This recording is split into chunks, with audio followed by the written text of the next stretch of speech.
Hello, fellow wood chopperoos. Chad here. You know, recently I've been carving a few boxes for some folks. And, well, my neighbor was over the other day and commented on how he really liked these. I really like those. One thing in particular that caught his eye was the decorative carving here on top of the box. He actually said that that looked pretty hard. That looks pretty hard. On the contrary, it's actually quite easy. Actually, it's easy. So today's lesson is we're going to show you on how to do this. It only takes a few basic hand tools and some measuring instruments. Now this particular carving, well, it's got a long history. See, it dates back all the way to northern India. And the spread of Islam took it to Arabia. Arabia then started trading with the Germans.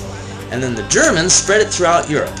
It wasn't until in 1888 when England finally used the term chip carving. Careful. Careful. Careful. Alright, let's get started. There's two positions I'm going to be using to make these cuts. With the knife grasped in my palm and my fingers wrapped around it, this is going to be position 1. I'm going to use my thumb down on my piece of wood, and I'm coming in on an angle, not straight down and not too severe. It almost just feels natural. The second position is I'm rotating the knife over, and my thumb will be on the back side of it as I make my cut. Position 1, position 2. Alright, so let's get started. Normally these squares would be about 1/4 inch or maybe 4 millimeters in size, but for the video I made them to 3/4 inch squares so you could get obviously a better visual. Now the first one we'll be making will be this zigzag pattern. Alright, so starting with my knife in position 1, I'm going to start on my second square over here, and I'm going to go from my middle line to the outside line. Alright? And I'm making this in 2 cuts because I'm going deeper for the video. Okay, now I'm going to skip this square and I'm going to go to the next one.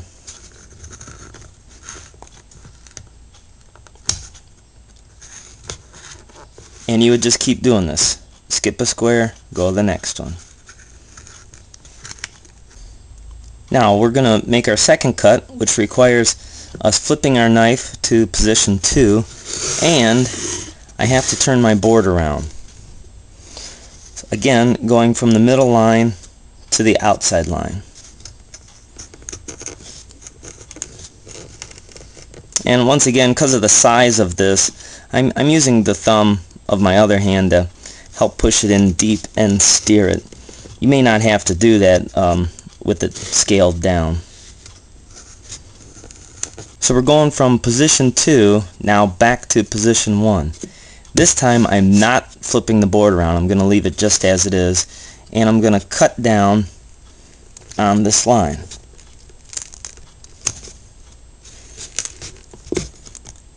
And if I made my cuts deep enough, which I didn't, the pieces will pop right out.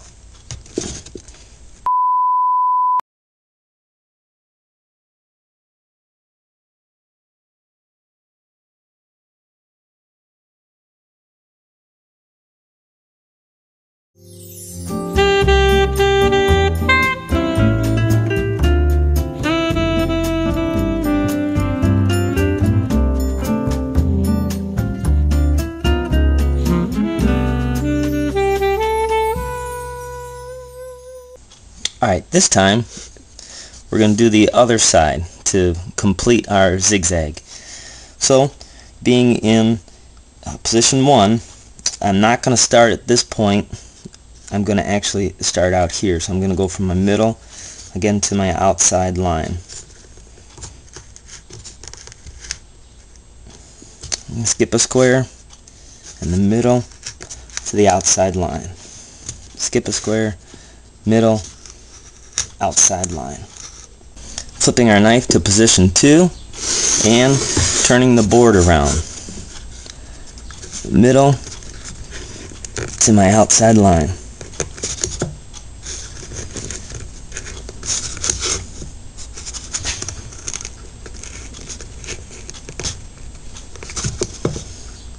And then to complete it, we flip back to position 1, leave the board alone, and just cut straight down our line.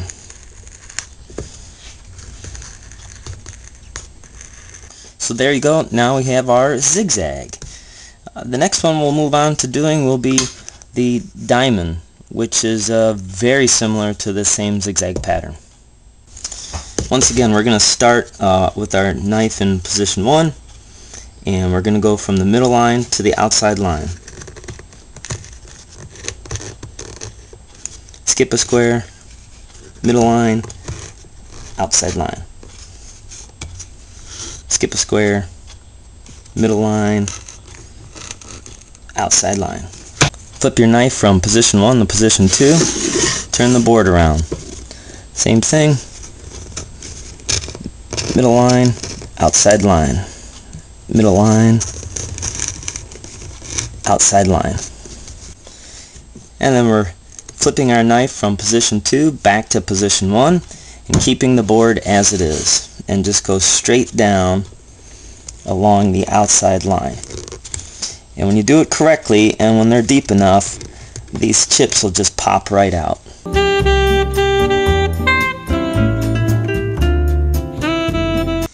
With the chips popped out, we now have half our diamond, just like we had for our zigzag. Okay?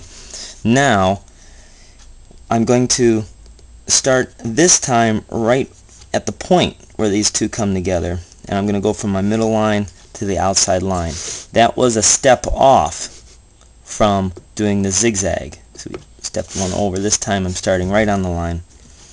So from my middle line again to the outside line, skip one, middle line, outside line.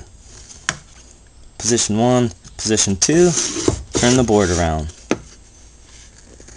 Middle to the outside. Middle to the outside. Then we follow up, position 2 to position 1, and right down the line. And once again, once you pop the chips out, now we're left with our diamonds. So the zigzag and the diamond is almost identically the same.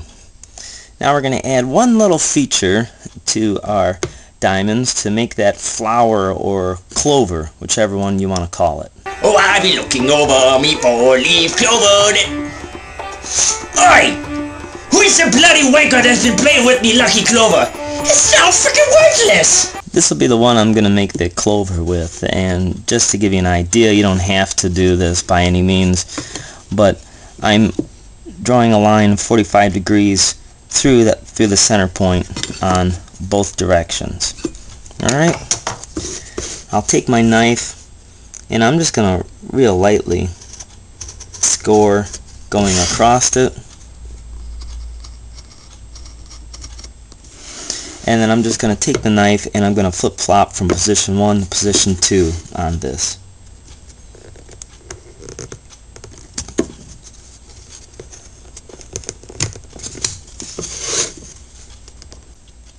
Once you do all 4 sides, you now have your clover. Diamond, clover, zigzag. Easy.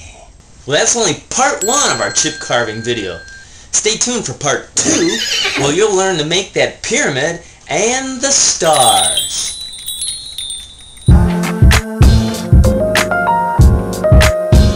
Woodshoppertime.com